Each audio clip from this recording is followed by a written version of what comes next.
Hello, ഈ channel ആദ്യമായി കാണുന്ന കൂട്ടുകാർക്ക് വേണ്ടി ഒരു കുഞ്ഞ് ഇൻട്രോ പറയുക കേട്ടോ. ചെറിയ കുട്ടികളുടെ ഡെവലപ്മെൻറ്റിന് ഹെൽപ്പ് ചെയ്യുന്ന കുറച്ച് ഫൺ ആക്ടിവിറ്റീസ്, അതുപോലെ അവർക്ക് ഇഷ്ടപ്പെടുന്ന കുട്ടികൾക്ക് തന്നെ ചെയ്തു നോക്കാൻ പറ്റുന്ന കുറച്ച് കുട്ടി കുട്ടി ക്രാഫ്റ്റ്സ്, പിന്നീട് അവർക്ക് ഇഷ്ടമാവുന്ന കുറച്ച് റെസിപ്പീസ്, അതുപോലെ വേസ്റ്റ് മെറ്റീരിയൽസ് കൊണ്ട് നമ്മളുടെ ഡേ ടു ഡേ ലൈഫിൽ യൂസ് ആകുന്ന കുറച്ച് DIY ഹാക്സ്. ഇതൊക്കെ കേട്ടോ ഈ ചാനലിൻ്റെ മെയിൻ കണ്ടന്റ്. ഒരു ബിഗിനറാണ്, സോ വീഡിയോ കണ്ട് ഇഷ്ടമായാൽ മറക്കാതെ ഒന്ന് ലൈക്ക് ചെയ്യണം കേട്ടോ. കൂട്ടത്തിൽ ഈ ചാനൽ കൂടി ഒന്ന് സബ്സ്ക്രൈബ് ചെയ്തിട്ട് ബെൽ ബട്ടൺ എനേബിൾ ചെയ്യണം. അപ്പോൾ എന്നെപ്പോലെ ഒരു ബിഗിനറിന് അതൊരു സപ്പോർട്ടാവുമല്ലോ.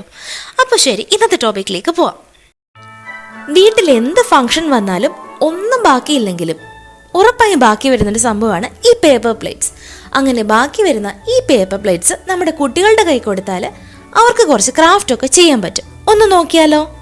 ഇതുപോലൊരു പേപ്പർ പ്ലേറ്റ് എടുത്തിട്ട് കുട്ടിയുടെ അടുത്ത് പറയണം അതിൻ്റെ ബാക്ക് സൈഡിലായിട്ട് കുറച്ച് ബ്ലാക്ക് കളർ വാട്ടർ കളർ കൊടുക്കാൻ.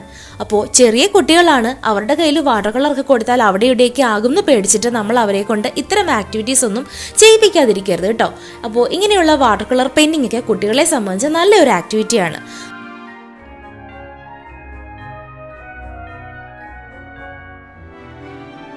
ഇങ്ങനെ വാട്ടർ കളർ കൊടുത്തിട്ട് കുറച്ചു നേരം ഉണങ്ങാനായിട്ട് മാറ്റി വെക്കണം. ആകെ 1 മണിക്കൂർ പോലും വേണ്ടി വരില്ല കേട്ടോ ഈ വാട്ടർ കളർ ഒന്ന് ഉണങ്ങി കിട്ടാനായിട്ട്. നന്നായിട്ട് ഉണങ്ങിയ ശേഷം പ്ലേറ്റ് എടുത്തിട്ട് ഇതുപോലെ ഒന്ന് ഫോൾഡ് ചെയ്ത് കൊടുക്കണം. 2 സൈഡും ഫോൾഡ് ചെയ്തിട്ട് അതിൻ്റെ ടോപ്പ് പോർഷനില്ലേ അതുകൂടി താഴേക്കാക്കി ഒന്ന് മടക്കിയെടുക്കണം.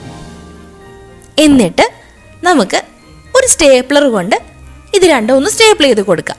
അപ്പോൾ ഇത് നമ്മൾ തന്നെ ചെയ്താൽ മതി കേട്ടോ, കുട്ടികളെ കൊണ്ട് ചെയ്യിക്കേണ്ട ആവശ്യമില്ല. പിന്നെ ഒരു ഓറഞ്ചോ റെഡ് കളർ പേപ്പർ ഉണ്ടെങ്കിൽ, അല്ലെങ്കിൽ ഒരു വൈറ്റ് പേപ്പറിൽ ആ കളർ നമ്മൾ സ്കെച്ച് പെൻ കൊണ്ട് കൊടുത്താലും മതി കേട്ടോ.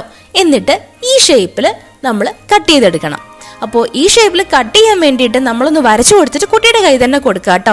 ഇതുപോലെ മൂർച്ചയില്ലാത്ത സിസേഴ്സ് ഒക്കെ ഇപ്പം വാങ്ങാൻ കിട്ടും. കുട്ടികൾക്ക് നല്ലൊരു ആക്ടിവിറ്റിയാണ്. ഫൈൻ മോട്ടോർ സ്കിൽ ആക്ടിവിറ്റി ഇല്ലേ, ഫൈൻ മോട്ടോർ സ്കിൽസ് കുട്ടികളുടെ ഇമ്പ്രൂവ് ചെയ്യുന്ന ആ ആക്ടിവിറ്റി പെടുന്ന ഒരു കാര്യമാണ് കുട്ടികളുടെ കയ്യിൽ സിസേഴ്സ് കൊടുത്തിട്ട് അത് ആ ഒരു നമ്മൾ കൊടുക്കുന്ന ആ ഒരു ഔട്ട്ലൈനിൽ തന്നെ അവരെ കൊണ്ട് കട്ട് ചെയ്യിപ്പിക്കുക എന്നുള്ളത്.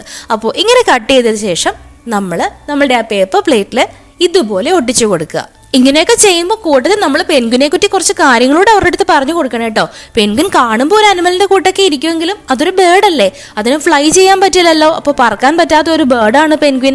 അതുപോലെ പെൻഗ്വിന് സ്വിം ചെയ്യാൻ പറ്റും. അതുപോലെ പെൻഗ്വിൻ്റെ ഇഷ്ടപ്പെട്ട ആഹാരം ഫിഷ്, സ്ക്വിഡ് അതൊക്കെയാണ്. മഞ്ഞുള്ള സ്ഥലത്തൊക്കെയാണ് പെൻഗ്വിൻ താമസിക്കുന്നത്. കാര്യങ്ങൾ കൂടി നമ്മളൊന്ന് പറഞ്ഞു കൊടുത്താൽ അതൊക്കെ കുട്ടികൾക്കൊരു പുതിയ അറിവായിരിക്കും. അങ്ങനെ ലാസ്റ്റിൽ 2 കണ്ണ് കൂടി ഒട്ടിച്ചു കൊടുത്താൽ നമ്മളുടെ പേപ്പർ പ്ലേറ്റ് പെൻഗ്വിൻ റെഡി. കണ്ടില്ലേ? അങ്ങനെ ഒരു 2 മിനിറ്റ് കൊണ്ട്, ആകെ കുറച്ചു നേരം ആ വാട്ടർ കളർന്ന് ഉണങ്ങാൻ വേണ്ട താമസമല്ലേ ഉള്ളൂ, അല്ലാതൊരു 2 മിനിറ്റ് കൊണ്ട് നമുക്ക് അടിപൊളി ഒരു കുഞ്ഞു ക്രാഫ്റ്റ് അവരെ കൊണ്ട് റെഡിയാക്കി എടുക്കാൻ പറ്റും. പെൻഗ്വിന് പേരുണ്ടോ? പമ്പി. ആഹാ, നല്ല അടിപൊളി പേര് അല്ലേ? അപ്പോൾ ശരി, ഈ വീഡിയോ ഉറപ്പായിട്ടും നിങ്ങളുടെ കുട്ടിയെ കാണിച്ചിട്ട് ഇന്ന് തന്നെ ഒരു പേപ്പർ പ്ലേറ്റ് എടുത്തിട്ട് ഇങ്ങനെയുള്ള ക്രാഫ്റ്റൊക്കെ ഒന്ന് ഉണ്ടാക്കി നോക്കൂട്ടോ. ഇനി അടുത്തുള്ള ദിവസങ്ങളിൽ ഇതുപോലെ കുഞ്ഞുങ്ങൾക്ക് ചെയ്യാൻ പറ്റുന്ന കുറച്ച് കുട്ടി കുട്ടി പേപ്പർ പ്ലേറ്റ് ക്രാഫ്റ്റായിട്ട് ഞാൻ വരുന്നുണ്ട്. അപ്പോൾ മറക്കാതെ വീഡിയോ ഒന്ന് ലൈക്ക് ചെയ്ത് സബ് ചെയ്തേക്കണേ. Thanks for watching.